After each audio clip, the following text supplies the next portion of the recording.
What's going on, guys? We back with another video, and today I'm bringing you ELECEED chapter 336. Let's get to it. Chapter starts off with Duke on the ground covered in blood and screaming in agony as his force control goes wild. As Duke lays on the ground, Snyder stands over him and goes on to say, "No need to say anything, your throat's already messed up."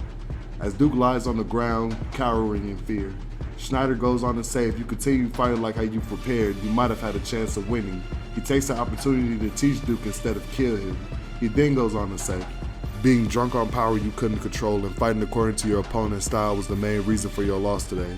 On the other hand, JIWOO kept his head cool and looked for the best way to secure his victory in order not to miss even the slightest opportunity of grabbing it.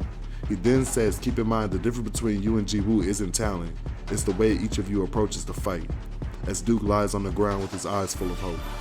As Schneider crushes his heart telling him he will no longer be his teacher, then the scene cuts to a burst of energy and a massive shockwave that Schneider produced. We then see Royce and Random Fodder get blown away during the aftershock.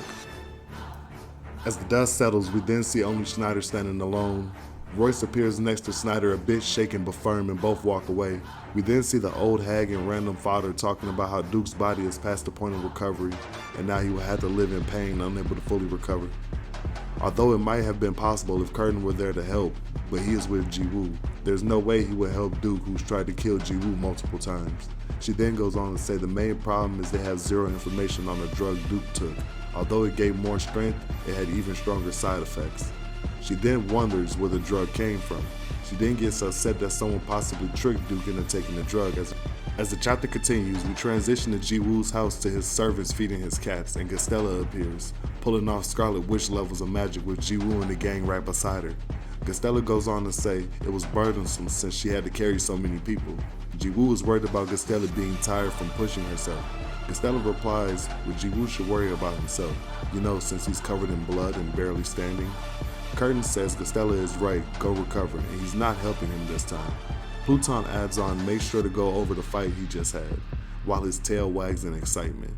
Kaden stops JIWOO before he enters his seclusion and tells him he did well. JIWOO smiles and walks off into the distance.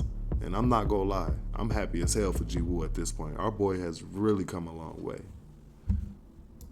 As the chapter continues, Fodder number 2 says, looks like JIWOO has defeated Sir Snyder's disciple. Curtin replies with, yeah, although there were some risky moments. Pluton says, I didn't think he'd be able to go beyond what he trained for during the fight, because usually it doesn't happen. Curtin says he didn't expect Duke to use a drug either, and for it to have such a strong side effect.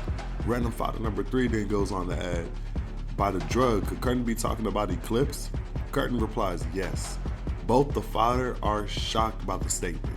And I'm not gonna lie to you, getting a name for the drug that Duke took in this chapter, pure gold. Like a little bit of a golden nugget just dropped on us. Kaden explains that Duke used it when he was being pushed back by JIWOO. Pluton wonders if the drug came from Frame. Kaden says he doesn't think so, since Snyder and Super were also shocked. They probably didn't know either. Curtin says it's highly unlikely that a greedy kid took the drug knowing that it would destroy his body, so he must have been tricked by someone into taking it. The scene then cuts to Kaden and Gastella sitting on top of the roof. Gastella wonders what Kaden is doing. He says nothing.